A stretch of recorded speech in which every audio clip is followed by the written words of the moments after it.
요한계시록 3장 말씀 1절에서 6절까지입니다. 요한계시록 3장 1절에서 6절까지입니다. 요한계시록 3장 1절로 6절 말씀 같이 읽겠습니다. 사대교회의 사자에게 편지하라. 하나님의 일곱 영과 일곱 표를 가지신 이가 이르시되 내가 네 행위를 아노니 내가 살았다 하는 이름은 가졌으나 죽은 자로다. 너는 일깨어 그 남은 바 죽게 된 것을 굳건하게 하라. 내 하나님 앞에 내 행위의 온전한 것을 찾지 못하였느니 그러므로 내가 어떻게 받았으며 어떻게 들었는지 생각하고 지켜 회개하라. 만일 일깨지 아니하면 내가 도둑같이 이르리니 어느 때에 내게 이르는지 내가 알지 못하리라.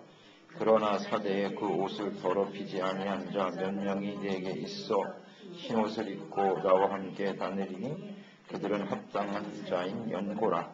이기는 자는 이와 같이 흰옷을 입을 것이요 내가 그 이름을 생명책에서 결코 지우지 아니하고 그 이름을 내 아버지 앞과 그의 천사들 앞에서 시인하리라. 귀 있는 자는 성령이 교회들에게 하시는 말씀을 들을지어다. 아멘. 깨어 믿음에 굳게 서라. 마지막 심판을 앞두고 소아시아 일곱 교회에 예수님께서 메시지를 보내고 계시지요. 이 소아시아 일곱 교회는 이제 예수님의 재림과 관련해서 마지막 심판을 당할 그 시대의 교회의 모습과 같다. 그래서 오늘날 이 시대의 교회 모습이 이 소아시아 일곱 교회에 잘 나타나 있습니다. 그중에 사대교회는 극심한 영적인 위기에 처한 교회였습니다. 이 사대교회를 향한 주님의 명령은 일어나 깨어 굳건하게 하라는 겁니다. 일깨어 일어나라. 일어나 깨어 있으라는 말인데요. 이 말씀을 하셨고 또 회개하라. 이런 말씀 역시 하셨고요. 그 다음에 성령이 하시는 말씀을 잘 들어야 된다. 이렇게 주님께서 강조하셨네요. 사대 교회는 사대 지역과 이제 연결이 되어 있지요. 이 사대 지역은 당시에 무역의 요충지였습니다. 지역적으로는 고지에 위치해 있기 때문에 난공불락의 천의 요새였다 그래요. 그래서 외부의 공격을 받지 않는 그런 위치에 있었다. 그리고 그곳에 에베소의 아데미 성전이 굉장히 큰 신전이 있었는데 이 사대에도 역시 그에 버금가는 큰 아데미 신전이 있었다. 우상 숭배가 아주 극에 달한 그런 지역이었다라고 볼 수 있고요. 그리고 당시의 내용을 보면 이 사대가 과거에는 상당히 무역도 발전하고 경제적으로 번성한 지역이었는데 점점 쇠퇴해가는 도시였다 그래요. 점점 쇠퇴해가는 그런 도시의 특성을 가지고 있었더라. 그러니까 사대교회의 영적 상태도 이와 비슷해요. 처음에는 복음을 받아들이고 굉장히 부흥하고 은혜에 감사하고 감격하며 살았던 교회인데 이 교회 상태를 주님께서 이렇게 평하셨죠. 살았다 하는 이름은 가졌는데 죽은 자로다. 이렇게 모양만 남은 거죠. 과거에는 굉장히 믿음이 좋았는데 지금은 안 좋은 쇠퇴. 그래서 죽음에 처한 상태가 되었더라. 이것을 우리는 잘 묵상해야 됩니다. 오늘 이 시대에 우리의 신앙이 사대교회와 같은 신앙생활이 될 수 있어요. 모양은 있단 말이에요. 내가 예수 믿은 지 10년 됐고 20년 됐고 30년 됐어. 모양은 있어. 그런데 생동력이 없는 거예요. 그 안에 생명력이 사라져버린 그런 상태. 형식만 남아있는 거죠. 진정성이 없고 성령의 감동하심이 없는 상태. 이것이 바로 세속화된 신앙생활의 아주 전형적인 유형입니다. 세속화되어져 버린 거예요. 세상과 동화되고 세상과 타협하고. 이것이 이제 문제였습니다. 그러니까 진리에 대한 갈망도 없고 생동감을 전혀 찾아볼 수밖에 없는 찾을 수가 없는 공허한 신앙생활. 그러니까 형식과 모양은 있는데 열정도 없고 감동도 없고 눈물로 회개를 한다거나 기쁨과 감격함으로 주님을 찬양하며 섬긴다거나 이런 모습이 전혀 없는 거예요. 생명력이 없어요. 이것을 죽은 것이다 라고 주님께서 말씀하고 계시네요. 또 사대교회의 특징을 보면 다른 교회들과 약간 차이가 있는 것이 뭐냐면 사대교회 안에는 핍박도 없어요. 그리고 이단이 설치지도 않아요. 이것도 없어요. 이 사대교회. 왜 그럴까요? 생동감이 없는 곳에는 마귀도 역사하지 않습니다. 이미 자기 편이 되어버렸다는 거예요. 이긴 게 굉장히 심각한 거예요. 우리 예수 믿는 사람은 바른 신앙을 가진 사람에게는 핍박도 다가옵니다. 그것을 잠재우기 위해서 믿음을 잃어버리게 하려고 믿음에서 떠나게 하기 위해서 끊임없이 사탄이 역사하는 거죠. 사탄이 역사하는 방법, 핍박이잖아요. 아니면 미혹하는 거죠. 유혹해서 넘어뜨리는 거죠. 이런 게 전혀 없었다. 전혀 없었다. 이것이 바로 죽은 믿음이에요. 죽은 믿음. 활력이 없는 영적으로 죽은 사대교회는 사탄의 역사가 없더라는 거죠. 이게 바로 죽은 상태. 그러니까 세상의 우상 숭배의 죄악에 깊은 영향을 받아서 세속적으로 타락해가는, 그래서 영적으로 죽은 그런 상태의 교회였다는 것입니다. 오늘날 세속화되어 무기력화된 오늘날 교회 모습과 비슷하죠? 예, 비슷합니다. 사대교회. 세속화된 교회. 자, 이에 대해서 주님께서 명령을 하셨습니다. 2절에 보면 일깨워 그 남은 바 죽게 된 것을 굳게 하라. 일어날게요. 남은 바 죽게 된 것을 굳게 하라. 그러니까 여기서 일깨워라고 하는 말은 항상 정신을 차리고 있어야 된다. 그런 뜻이에요. 항상 정신을 차려라. 정신을 차려라. 그러니까 상황의 심각성을 좀 깨닫고 태도를 속히 바꾸려고 하는 그런 자세를 가져야 된다. 이게 일깨워라는 뜻이에요. 깨달아야 돼. 사태의 심각성을 깨달아야 돼. 그래, 내가 이렇게 살면 안 되겠구나 하고 자기의 삶의 변화를 추구하는 거예요. 이게 일깨워요. 주님의 명령이에요. 명령. 그렇게 해야 된다고 지금. 이거 오늘 이 시대에 살아가는 우리에게 주는 말씀이 아닐까요?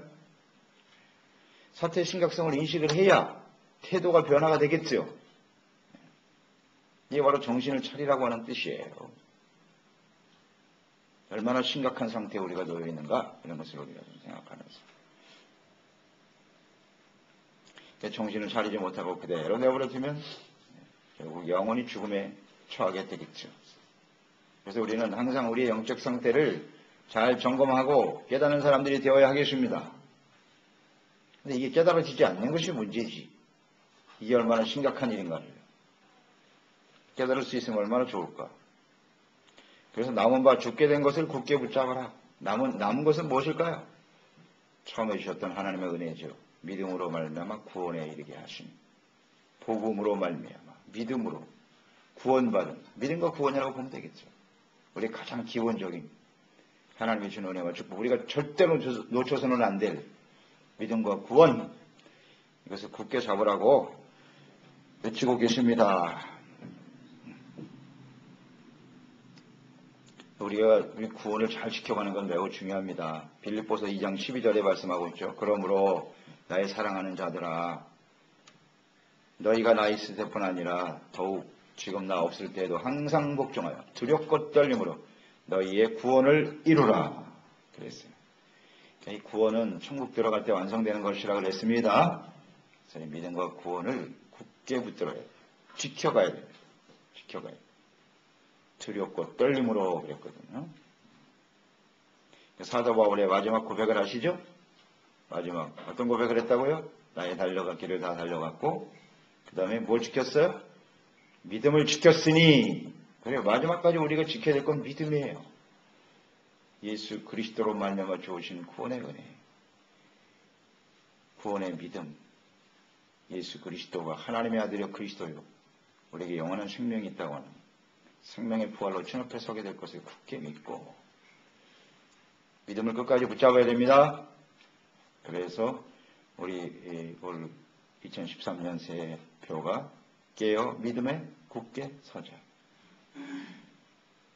이 믿음을 굳게 붙잡아야 돼. 이거 놓치면 안 되는 거예요.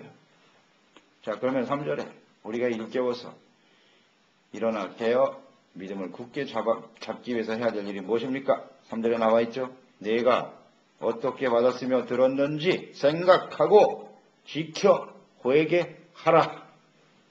깨어있는 방법이 구체적으로 제시되어 있습니다.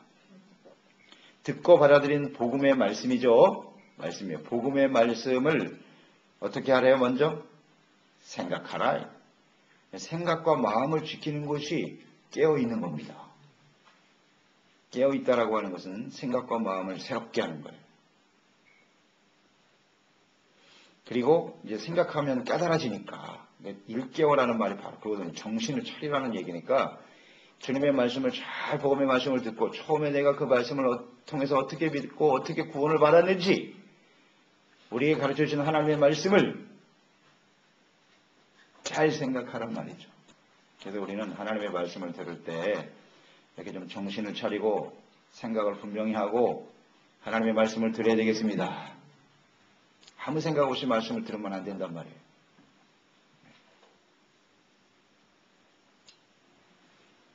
그래서 생각과 마음을 새롭게 하는 일이 매우 중요하다. 그래서 이 사대교회의 마음과 생각, 성도들의 이 마음과 생각의 상태가 예수께서 씨 뿌리는 자의 비유에서 말씀하신 가시떨기의 아주 대표적인 전형입니다. 가시떨기와 같은 마음을 가져 세속화죠? 세속화되어져 버린 마음. 그게 가시떨기거든. 처음엔 자랐어요. 처음엔 믿음이 좋았어. 사대교회도. 잘 자라다가 가시떨기 때문에 기운이 막혀서 죽어가는 상태가 되어버렸단 말이죠. 세속화된 모습입니다. 그래서 로마서 12장 2절에 말씀하잖아요. 너희는 이 세대를 본받지 말고 오직 마음을 새롭게 하여 변화를 받아 하나님의 선하시고 기뻐하시고 온전하신 뜻이 무엇인지 분별하도록 하라. 곰포로발. 그러니까 항상 우리 마음속에 우리 생각과 마음을 잘 분별할 줄 알아야 돼요. 지금 내가 생각하고 있는 것이 이게 성경적인가? 하나님의 뜻대로 생각하는 것인가? 아니면 세속화된 세상의 영향을 받은 것인가를 생각하라. 마음을 새롭게 하는 작업을 끊임없이 해야 됩니다. 마음을 새롭게 함으로 변화를 받아라. 이 세대를 본받지 말라 그랬어요. 이 세대는 하나님이 없는 세대. 하나님이 없어요. 하나님이 없이도 얼마든지 잘 살 수 있다고 생각하는 세대. 하나님을 대적하고 그리스도를 대적하는 세대. 이 세대에 지금 이 사대교회가 심각한 영향을 받고 있는 거예요. 그러니까 처음에는 좋았으나 이 세대를 계속 받아들이면 이렇게 죽게 되는 거예요. 모양은 있는데 죽어버렸어요. 긴 껍데기만 남아버리고. 불 꺼진 등불 들고 있는 거하고 똑같죠. 형식적인 모양만 가지고 있는 거죠. 이것은 바로 죽은 것이라고 주님이 말씀하고 있기 때문에 우리는 항상 마음을 새롭게 하는 일에 힘써야겠습니다. 그래서 일단 말씀이 중요하단 말이죠. 말씀을 듣고 묵상하고 그 말씀을 통해서 나의 죄를 깨닫고 끊임없이 회개하는 삶을 계속해야겠죠. 그러니까 말씀 듣고 회개하는 일을 등한히 하면 이렇게 세속화되는 거예요. 마음이 금방 세상에 영향을 받아서 죽은 상태가 되고 만다는 거죠. 주님께서 뭐 복잡하게 제시하지 않았어요. 간단해요. 처음에 주었던 진리의 말씀, 복음의 말씀을 잘 귀담아 듣고 그것으로 생각과 마음을 새롭게 하라. 새롭게 한다는 건 되게 한다는 말입니다. 아멘. 새롭게 한다는 건 무슨 새로운 생각을 자꾸 받아들인다는 게 아니고 말씀 앞에 부딪혀진 자신의 잘못을 철저하게 회개하는 것이 새로워지는 거예요. 그렇습니다. 무슨 새로운 사상이나 철학이나 지식을 받아들이라는 뜻이 아니에요. 회개하라는 겁니다. 새롭게 하라는 것은. 회개하는 것이 깨어있는 마음이에요. 그래서 내 마음의 상태가 어떠한지를 날마다 점검하는 저희들이 되어야 하겠습니다. 마음의 상태가 뭐 그렇게 복잡하지 않거든요. 길가냐, 돌밭이냐, 가시떨기냐, 아니면 좋은 밭이냐, 넷 중에 하나예요. 뭐 어렵지 않아요. 점검해보면 됩니다. 내 마음의 상태가 지금 어떤 상태인지. 착하고 좋은 마음, 인내로 결실하는 마음이 되어야겠지요.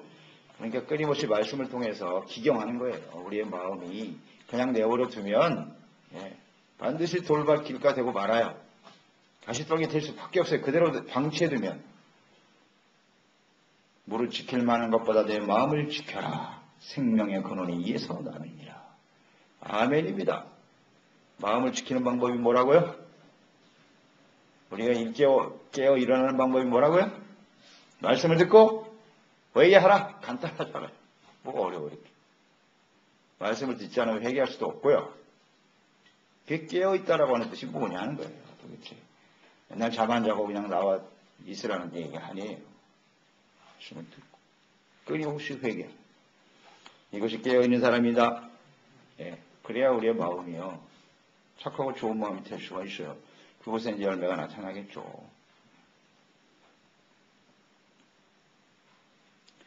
깨어 준비하라. 어떻게 준비해야 될지 아시겠죠? 그렇게 어렵지 않아요. 이 진리의 말씀 보면 그 복잡하지 않아요. 진리는 아주 단순하고 명료하고 아주 분명한 거예요. 말씀을 듣고 회개를 잘하면 돼. 이 복 있는 사람은 예수님께서 하신 말씀 그대로예요. 심령이 가난해서 겸손한 자세로 애통하는 자가 복이 있다 그랬잖아요. 주님의 말씀을 듣고 자꾸 눈물을 흘리고 회개할 줄 알고 그러면 의에 줄이고 목마른 자가 되는 거죠. 그런 사람이 복 있는 사람이 되는 거예요. 의에 줄이는 마음, 간절함, 주님을 바르게 섬기고 따르고자 하는 간절한 열망, 하나님의 말씀을 생각하고 지키려고 하는 간절한 마음, 그런 마음으로 기도하면 성령님께서 도와주시겠죠. 인도해 주시겠죠. 그런데 만약 깨어있지 않으면 어떻게 된대요?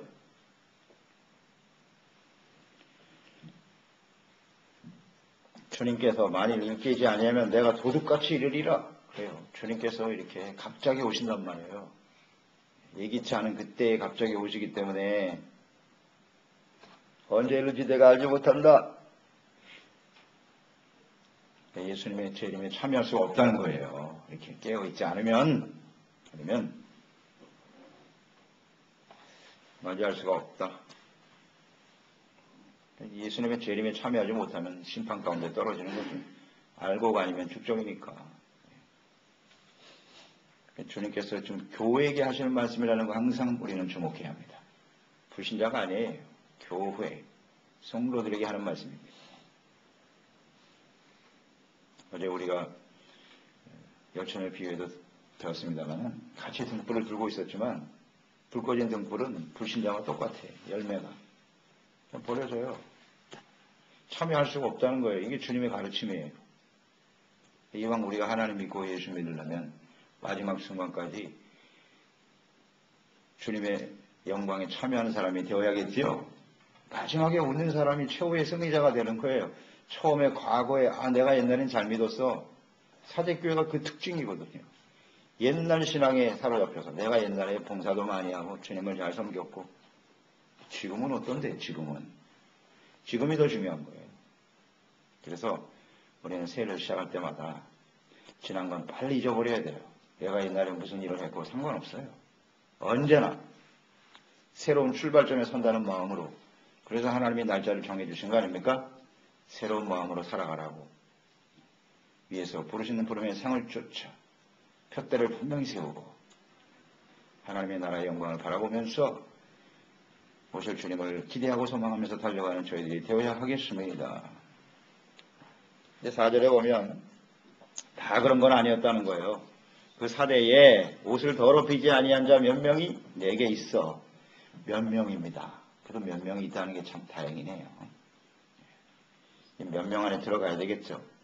내게 있어 흰옷을 입고 나와 함께 다니게 할 것이다. 자, 여기서 몇 명은 누굴까요? 옷이라는 표현을 썼네요. 옷을 더럽히지 않은 사람 어떤 사람? 세속화되지 않았다는 거죠. 세상의 마음을 빼앗기지 않고 순수한 믿음을 지킨 사람이 그래도 몇 명은 있었다는 거예요. 참 감사한 일이죠. 이런 사람들은 어떤 사람이에요? 깨어있는 사람이죠? 그렇죠? 깨어있는 사람이에요. 그런 사람이 옷을 더럽히지 않았다 이렇게 표현했네요. 그러니까 더럽히지 않았다는 건 이 사람들이 완벽한 의인이라는 뜻입니까? 완벽한 의인은 아니란 말이에요. 우리가 이 깨어있다라고 하는 의미는 말씀을 듣고 회개하는 것이라고 했잖아요. 그러니까 다른 사람은 아무 생각 없이 그냥 사는 거고, 그래도 이 사람들은 말씀 앞에 깨어 있었던 사람들이란 말이에요. 처음 주셨던 복음의 말씀을 받아서 그 말씀 앞에 깨어서 말씀을 묵상하면서 자신의 죄를 회개하고 돌이킨 사람, 여기서 옷을 더럽히지 않은 사람은 자기의 죄를 잘 회개하고 용서받은 사람입니다. 우리의 의라는 것이 은혜로 된 것이라는 걸 잘 알고 계시죠? 하나님의 은혜로 예수 그리스도로 말미암아 회개하고 죄사함 받은 상태가 의입니다. 죄 없는 완벽한 은혜는 이 세상에 없으니까요. 그래서 이런 사람은 의에 줄이고 목마른 사람이라고 볼 수 있고요. 그럼 이 몇 명은 어떻게 이럴 수가 있었나? 여러분 어떻게 이렇게 될 수 있었을까요? 이 몇 사람은요. 어떻게 해서? 하나님의 은혜로. 이런 게 은혜예요. 이 사람들은 은혜 받은 사람이에요. 몇 명이라도 있었다는 것이. 그러니까 우리는 하나님의 은혜 가운데 사는 사람이 되어야 하겠습니다. 아멘. 다르게 설명할 수가 없어요. 이건 은혜입니다. 다른 사람 다 죽어가는데 이 사람들만 순수한 믿음을 지켰다는 거예요. 이건 은혜예요. 은혜. 자, 한 가지 더 생각하죠. 은혜를 받기 위해서는 어떻게 해야 된다고요? 어떤 사람이 은혜를 받는다 그랬어요? 어떤 사람? 그렇죠. 겸손한 자에게 은혜를 베푸신다 그랬잖아요. 그러니까 이렇게 우리가 마지막 순간까지 하나님의 은혜를 받지 않으면 이렇게 될 수가 없어요. 틀림없이 믿음으로 구원받는 것도 은혜고요. 이 마지막 시대에 다른 사람 다 죽어가는데 흰 옷을 입고 정말 거룩하고 의의 삶을 살아갈 수 있는 것도 은혜입니다. 근데 은혜 받을 수 있는 가장 중요한 근거가 뭐냐면 겸손이거든요. 그래서 겸손이 생명과 같은 거예요. 아멘. 겸손하지 않으면 절대 안 돼요. 그래서 겸손을 지켜간다는 게 얼마나 중요한지. 그래서 겸손한 마음은 열린 마음이죠. 귀도 열려 있어야 되고 마음도 열려 있어요. 열린 마음이 겸손한 마음이에요. 배우려고 하는 거예요. 듣고 배우고 또 겸손한 마음은 좀 사모하는 마음이죠. 사모하는 마음. 그래서 언제든지 우리는 처음으로 돌아가야 돼요. 처음 예수님 만날 때 우리는 얼마나 겸손했어요. 사모하는 마음이 있었잖아요. 하나님을 알고자 하는. 주님의 은혜에 감사하고 감격하는 그런 마음. 이것을 우리는 지켜가야 돼요. 지켜가야 돼요. 그래야 주님의 은혜로 우리가 승리할 수 있겠죠. 처음으로 돌아가야 되는 거예요. 지금 사대교회는. 그게 깨어있으라는 뜻이에요. 내가 처음 회개하고 예수 믿었으니까 이제는 나는 천국 가겠지. 이런 아니란 생각을 하면 절대 안 돼요. 그러니까 매일매일 두렵고 떨리는 마음으로 말씀 듣고 회개하고 우리의 구원과 믿음을 지켜가는 사람이 되어야 하겠습니다. 그럴 사람이 은혜 받은 사람이고 이기는 자라고 5절에 나와 있네요. 이기는 자는 그랬죠. 이와 같이 흰옷을 입을 것이요. 내가 그 이름을 생명책에서 결코 지우지 아니하고. 자, 이기는 자는 이제 어떤 사람이라고요? 깨어있는 사람이 이기는 사람이에요. 아멘. 잠자는 사람이 이길 수는 없죠. 이긴다고 하는 건 지금 싸우고 있다는 얘기거든요. 영적 싸움을 지금 치열하게 싸우고 있는 거예요. 악한 원수 마귀는 어떻게 해서든지 믿는 자들을 타락시켜서 하나님의 심판에 떨어지게 하기 위해서 덤벼들고 있는 것이고, 성도는 이 믿음을 지키는 거죠. 마귀와의 싸움에서 믿음을 지키는 건데 잠자는 자가 어찌 이기겠습니까? 절대 이길 수가 없죠. 깨어있으면 이길 수 있어요. 하나님의 말씀을 듣고 회개하고 우리의 마음을 겸손한 자세로 지켜가고 그러면 이기는 자가 될 수 있습니다. 흰옷을 입으며 흰옷 의롭다함을 얻고 영원한 천국에 들어가게 되는 거죠. 그래서 중요한 말씀은 이거네요. 그 이름을 생명책에서 결코 치우지 아니하고. 아멘. 아주 의미 있는 말씀이죠. 우리가 깨어서 준비하는 사람은 생명책에서 그 이름이 지워지지 않는다. 생명책, 그 책의 이름이 왜 하필이면 생명책일까요? 생명책이 있으면 뭐도 있다? 죽음의 책도 있는 거예요.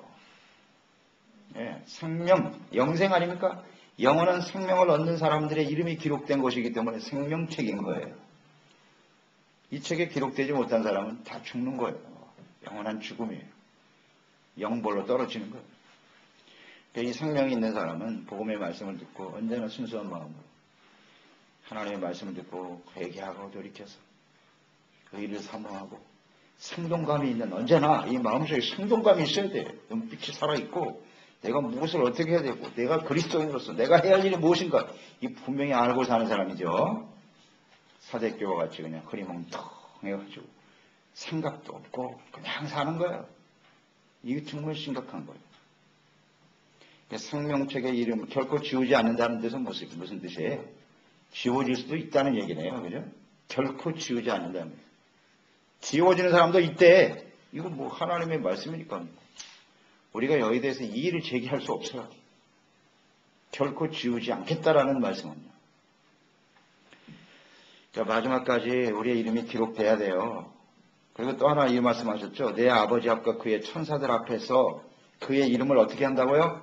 시인하리라. 야, 이 말씀도 굉장히 중요하네요. 주님이 시인하시, 내가 너를 안다 라고 주님이 시인하신대요. 그러면 또 반대로 주님이 모른다고 할 사람도 있다는 거죠. 맞습니까?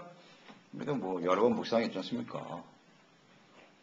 여러 번 묵상했어요. 우리 어제도 묵상했죠? 열처녀의 비유에 기름 준비하지 못한 불 꺼진 등불 들고 있는 처녀들은 뭐라 그랬다고요? 내가 너희를 도무지 알지 못한다. 알지 못한다는 거예요. 산상수훈 7장에도 나와 있다고 그랬죠? 주여 주여 하는 자마다 다 천국 들어가는 거 아니에요. 내가 선지자 노릇했고 병 고치고 귀신 쫓아냈는데요. 내가 너를 도무지 알지 못한다. 모른대. 그런 일이 벌어진다 그랬잖아요. 그런데 이렇게 하나님 앞에 비록 죽은 것과 같은 모습을 가지고 있으나 이들이 이 말씀을 듣고 회개하고 돌이켜서 다시 마음을 일깨워 믿음을 굳게 잡고 나가면 주님께서 그 이름을 시행하시겠대요. 아멘. 인정해 주신답니다. 이게 바로 은혜잖아요.